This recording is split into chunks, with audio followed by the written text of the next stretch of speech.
I went and sent my CV out to another one. I lasted a year, and they also got promoted. So I had 3 successful promotions. It wasn't all my doing. I was just part of the structure of Scouts. But I like to think I had some good input in their success. So that's how it goes. It's all about word of mouth and on your CV, showing them what you can do. And Brian, now I've learned this. I did not play soccer, but I've learned from others.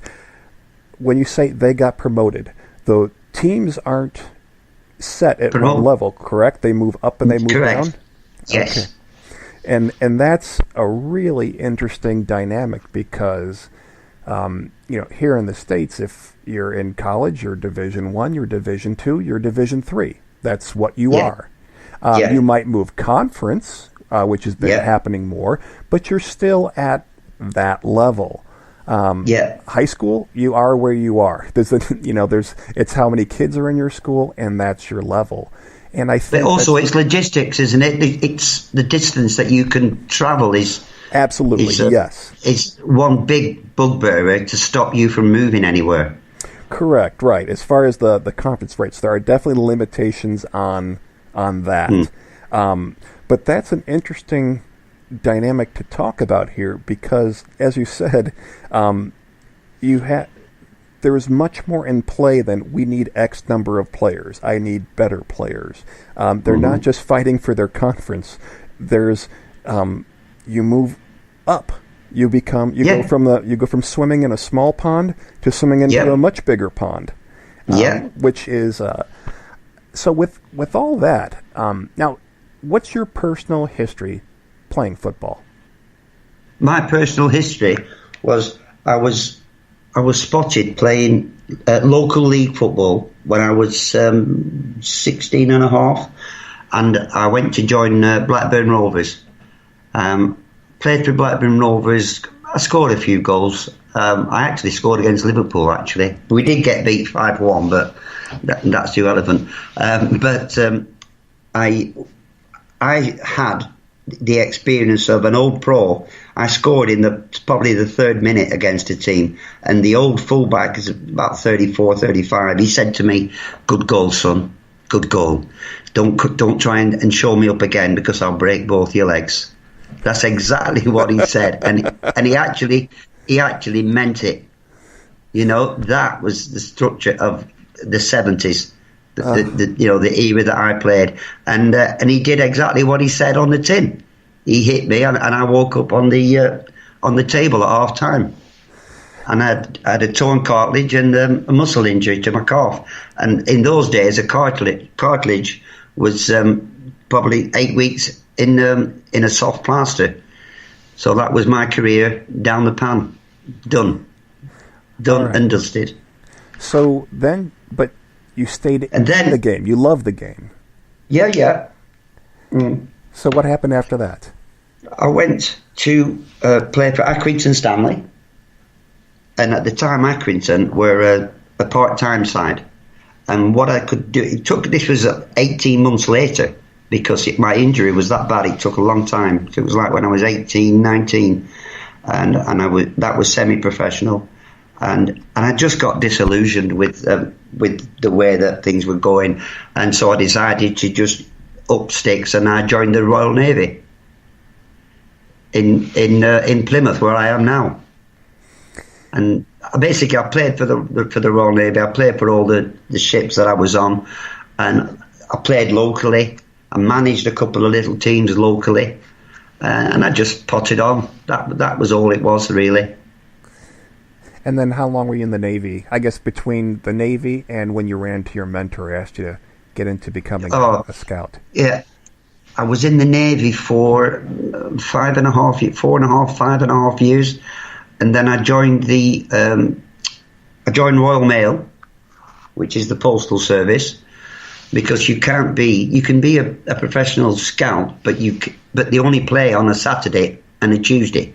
So the income won't settle you for your wage, if you understand what I'm saying. Right. So you had to have had a backup. So I just retired from Royal Mail about 2 years ago, and that's when I decided to stop going to matches, because I had so many people asking my wife if I could go and look at the young boy, go and look at this young boy. And I said, Shirley, I haven't got the time. I work, and then on a Saturday I'm out with my team. You know, I might be travelling, and I just haven't got the time. Sunday I'm doing the report. So in the end, there was that many people asking her. I thought, right, at the end of the season, I'm going to try and help these kids, because I am the one person. If I can look for a professional football club, look for a player, I can certainly help young players, because I know what you need to show me to be there, to get noticed. That's the best way of showing it, is to get noticed. There's a lot of young boys haven't got a clue, and young girls.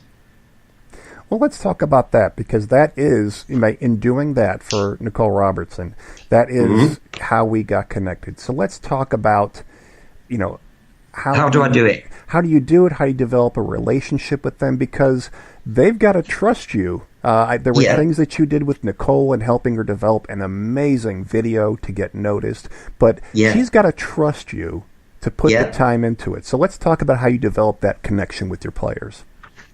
Well, I do it with all my players. I've got a young boy in Wales at the moment, and he's just come back from Spain. And the very first thing I do is I need to see the player play. That's the first thing, because they need to show me just a couple of things that he's already got. Some of it's attitude, just a couple of things regarding attitude, because attitude it's big. It's absolute massive, his attitude. Because there is no way, if I see a player as good as Ronaldo, I am not going to flag him up to my club because he has a poor attitude. And there are players now in Europe, international players, that's got a lot of money, but they've got a rubbish attitude. They won't work. They've made the millions. These boys need to know that you have to have the attitude before you have the skill. There's 8 or 9 things I look at in a player, and skill is the 10th. Pace is probably just below it. Then there's 8 other things: determination, passion, work rate, work ethic, discipline, consistency, and that's just a few of them. Do you want to pick a few of your favorite ones? I don't expect you to break down your whole system for everyone, but of those, which are the ones that give people an idea? I'll give you an idea. It's very similar to any sport, David, lacrosse, soccer, whatever. But if you look at a soccer player, Nicole, let's talk about Nicole. Yeah. Nicole is on that field for 90 minutes, okay? If you put a stopwatch on her, every time she picked the ball up and then let go of it and clicked, at the end of the 90 minutes, you would probably have no more than 3 minutes of Nicole being involved with the ball in that game. Just remember, there's 22 players on that pitch. That's amazing. So 22 players, each have 3 minutes. That's 66 minutes. Take out the free kicks, and the weight and the injury and everything else. That just about sums it up. The ball's in play for about an hour to 54 minutes. So each player has probably a maximum 3 minutes. Now then, in that 3 minutes, so the other thing you've got to remember is, what are they doing for the other 87? That's the key. What do they do for the other 87 minutes? Because they don't just stand there waiting for the ball. And this is what these young boys, they might be on the field for 90 minutes, but they only touch the ball for probably 3 minutes.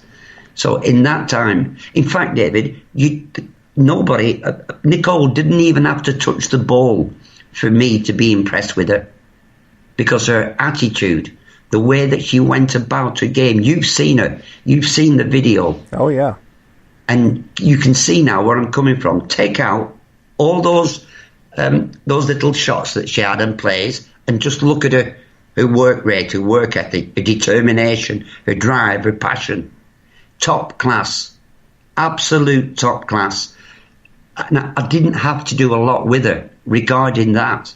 I just had a few technical problems to sort her out, and she was playing in the wrong position. But we'll get on to that.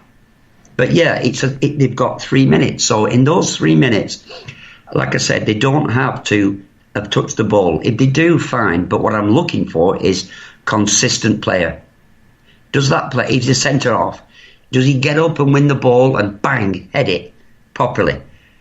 Does he cover it round? Is he aware of people running off his back? So I'm getting a bit technical. As a striker, does he take responsibility? Those are the things that in those 3 minutes you will see. And the less time it is, you will see he might not have took responsibility 6 times. And then you're going to say, whoa, what's wrong with his game? This kid can hit a ball. Why is he not taking responsibility?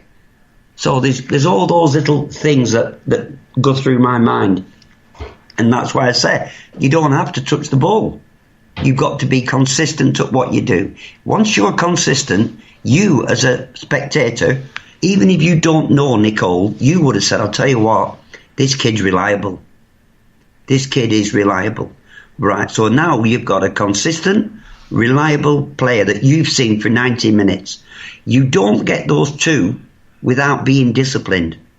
You have to be disciplined at picking the good options. You've got half a second to make your mind up. You pick the best option possible. And that is the key to looking for a player. Pace is good, but you don't have to be. That's why there's big strapping centre halves. It's the same in your American soccer. You got the wide receivers, fit, really fit, young, slim men. And then they got the heavyweight, the bulldozers. Yes. But those bulldozers will be consistent at what they do. And the wide receivers will be as consistent, and it's a totally different spectrum of American football, but they will be as consistent. They won't let you down. It's the same at football. Consistent, reliable. You don't get those two without being disciplined. That is what I look for. And the discipline part comes in attitude. Yeah, I think a lot of it, too, is you're describing a good self-awareness. When a player, any sport, they know the talents they have, whether it's speed or strength, and they match it up with anticipation and what it is that they do well. And I'll tell you, that's the thing that I love watching most when I watch my daughters play. And I watch in lacrosse, there's 24 kids on a field at once. Mm-hmm. And you get about 40 in a game. Right. And I watch off the ball. I watch what kids do when they unsuccessfully try and stop someone or get a ball, and it's what you said. There's something really special about a player that shows themselves. It doesn't matter what the skills are, but you say, "Yep, that's what that kid has," and it's the consistency. It's not just the level of talent, because I'd say there's nothing more disappointing than really, really high talent that only shows up once in a while. Right, or waste the talent. That's what I'm getting at. They're there once in a while. You say that responsibility. They're just not turning it on all the time. I don't want that player. No, that's right, David. Some of them are turning it on all of the time. This is why these coaches in these young schools keep them. The problem is less is more to a person like me.